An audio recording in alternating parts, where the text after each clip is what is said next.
Yes, hey, let's go fam, welcome back. Now let's solve Pascal triangle 2. And yeah, it is the child of Pascal triangle 1. And again, the problem statement is pretty similar. In Pascal triangle, what we did is we returned the entire triangle itself.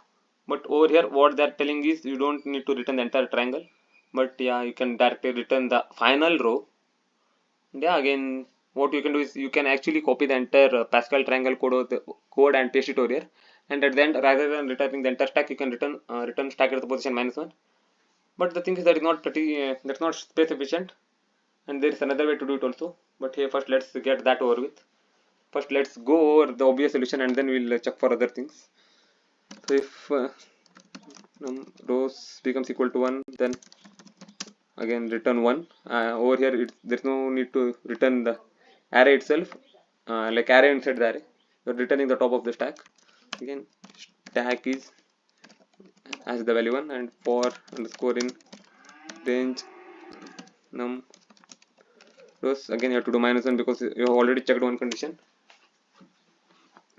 and have a temporary variable, and for I in range let's not, yeah, since we don't need to store the entire stack or the entire rows, we can directly store just the previous value, because the next value builds based upon the previous value. And to build the, yeah, consider to build the fifth row, there is no need of third row. Yes, if you, with just fourth row you can build the fifth row. Yeah, again it's dynamic programming. So since the result builds on the previous values, after using the previous value we can directly remove it. So for I in range length of, it's not LRN, it's length of stack. And yeah, again I hope you know why I'm doing +1, because if I don't do +1, then I'll not get an opportunity to append one, the final end one, which is at the complete right end. So yeah, and again if I becomes equal to 0 or I becomes equal to length of stack, yeah, there's no need to do -1 over here, mainly because we are not storing the previous values, we are just storing the top of the stack. Then temp dot append 1, else what we'll do, temp dot append the stack at the position I plus stack at the position I -1. And what you did over here was you appended the temporary variable to the stack itself, but over here rather than appending you can directly assign it. I hope you understood why we are assigning rather than appending the entire stack. And yeah, I think this is it. Let's just test it out once.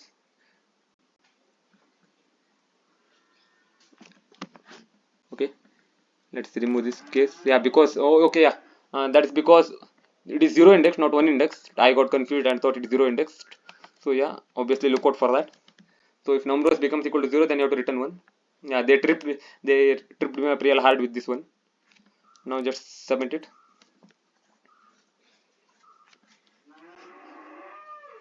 And yeah, again it works. And yeah, this is dependent upon your internet speed. And now yeah, we did iterative way, so then it is pretty obvious what you're going to do next. You got it? Yeah, it is the recursive way. So again let's do the same thing. Yeah, if number is equal to 0, then return 1. No, let's declare a stack which will obviously have the value 1. And yeah, again no need to do this. And define the recursive function. It will take the stack and num rows. Yes, and if num rows becomes equal to 0, what you will do? You will directly return the stack, or else you will have the temporary variable, and then for I in range length of stack +1. Again doing the same thing. If I becomes equal to 0 or I becomes equal to the length of the stack,